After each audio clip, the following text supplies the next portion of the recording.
మనకి చట్టంలో బూతు మాటలు మాట్లాడితే, ఒక వ్యక్తిని దూషిస్తే, బూతులు తిడితే ఏ సెక్షన్ కింద శిక్షార్హుడు అవుతాడు అనేది మన దగ్గర క్లియర్గా ఉంది. అది ఇప్పుడు బిఎన్ఎస్ సెక్షన్ 352, అంతకుముందు ఐపీసీలో 504 అని ఉండేది. అదేంటంటే ఇంటెన్షనల్లీ ఇన్సల్టింగ్, కావాలని చెప్పి ఒకళ్ళని అవమానపరిచే రకంగా బూతులు మాట్లాడడం. కాకపోతే దానికి శిక్ష, మ్యాక్సిమం శిక్ష 2 సంవత్సరాలు. అది నాన్ బెయిలబుల్, అది bailable case, non cognisable case. అంటే మీరు పోలీస్ స్టేషన్కి వెళ్తే ఎఫ్ఐఆర్ రాయలేరు. మీరు పాత సిఆర్పిసి 200 సిఆర్పిసి కింద, లేకపోతే ఇప్పుడు దాన్ని ఎంత 223 బిఎన్ఎస్ఎస్ కింద ఒక మ్యాజిస్ట్రేట్ కోర్టుకి వెళ్ళి మీరు ఒక అర్జీ పెడితే అందులో వాస్తవాలు చూసి వాళ్ళు పర్మిషన్ ఇస్తే అప్పుడు పోలీసులు దాని మీద ఒక ఎఫ్ఐఆర్ రిజిస్టర్ చేసి దాన్ని ఇన్వెస్టిగేట్ చేయొచ్చు. అది కూడా బెయిలబుల్ కేసు.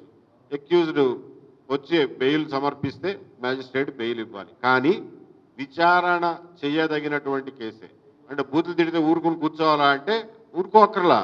బూతులు తిడితే మ్యాజిస్ట్రేట్ కోర్టుకి వెళ్ళి ప్రైవేట్ కేసు వేయండి, ఖచ్చితంగా దాని మీద విచారణ జరుగుతుంది, శిక్షలు కూడా పడతాయి. ఎక్కడికి పోతాయి? అంత రికార్డు మీదే ఉంది కదా. అలాగే మతాలను కించపరిచేలాగా ఎవరైనా మాట్లాడితే ఊరుకోవచ్చా అని అంటారు. ఏమాత్రం ఊరుకోవాల్సినటువంటి అవసరం లేదు. ఎవరైనా సరే మతాన్ని కించపరిచే రకంగా మాట్లాడితే దానికి కూడా క్లియర్గా సెక్షన్ ఉంది. ఇప్పుడు బిఎన్ఎస్లో 299, పాత ఐపీసీలో 295A అనే సెక్షన్. అది కూడా promoting insult to religion are religious beliefs with intent to outrage religious feelings. దానికి కూడా శిక్ష 3 సంవత్సరాలు. దాని కింద కేసు పెట్టండి. ఇంకొకటి ఉంది 196 BNS, promoting enmity between groups on grounds of religion. మరి అసలు ఈ సెక్షన్ పెట్టలా, ఎందుకు పెట్టలేదో తెలియదు. రావణ్ రిమాండ్ రిపోర్ట్లో ఈ సెక్షన్ లేదు. మీరు చెప్పిన దాని ప్రకారం అయితే ఈ సెక్షన్ కూడా వర్తిస్తుంది. 196 ఎందుకు పెట్టలేదో నాకు తెలియదు. 197 ఇవన్నీ పెట్టారు. నేను చెప్పదలుచుకున్నది ఒకటే, నేను ఇక్కడ చట్టం మీద లెక్చర్ ఇవ్వడానికి కాదు ఈ మీటింగ్ పెట్టుకున్నాను. సోషల్ మీడియాలో ఖచ్చితంగా కొంతమంది ఏమో ఒక పద్ధతి ప్రకారం, కొంతమంది ఏమో పని పాట లేక కులాల మీద, మతాల మీద, ప్రాంతాల మీద ఒకళ్ళ మీద ఒకళ్ళ విషయాలు జుమ్ముకుంటూ కంప్లీట్గా టైం వేస్ట్ చేసుకుంటున్నారు. రాష్ట్రంలో ఉన్న ప్రజల యొక్క మెదళ్ళని చెడగొడుతున్నారు. దానివల్ల ఎవ్వరికీ వచ్చే ఉపయోగం ఏమీ లేదు. సునకానందం అంటారు దీన్ని, సునకానందం తప్ప ఏం ఉపయోగం లేదు. ఇలా ఒకళ్ళు రెచ్చగొట్టే మాటలు మాట్లాడటం, దానికి 10 మంది సమాధానం ఇవ్వటం, ఆ ఇచ్చిన సమాధానాల్లో మళ్ళా ఒకడు బూతులు మాట్లాడటం, వాడి మీద ఇంకొక 10 మంది పడిపోవటం. ఇది పనిలేని పనికిమాలినోళ్ళు చేస్తున్నారు. అలాగే కొన్ని రాజకీయ పార్టీలు కూడా వీటిని ప్రోత్సహిస్తున్నాయి, ఫైనాన్స్ చేస్తున్నాయి. కొంతమందిని ఇదే పనిలో పెట్టి ఈవెన్ కొన్ని యూట్యూబ్ ఛానళ్ళని ఫైనాన్స్ చేసి మరీ ఇదే పనిలో పెడుతున్నాయి.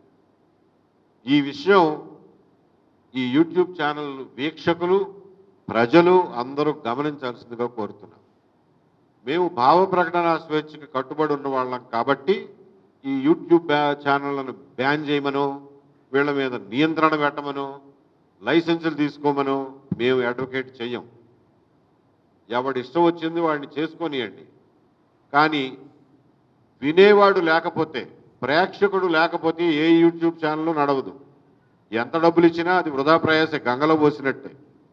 కాబట్టి ప్రేక్షకుల విజ్ఞత, ప్రజల విజ్ఞత మీద దీన్ని వదిలేస్తున్నాం.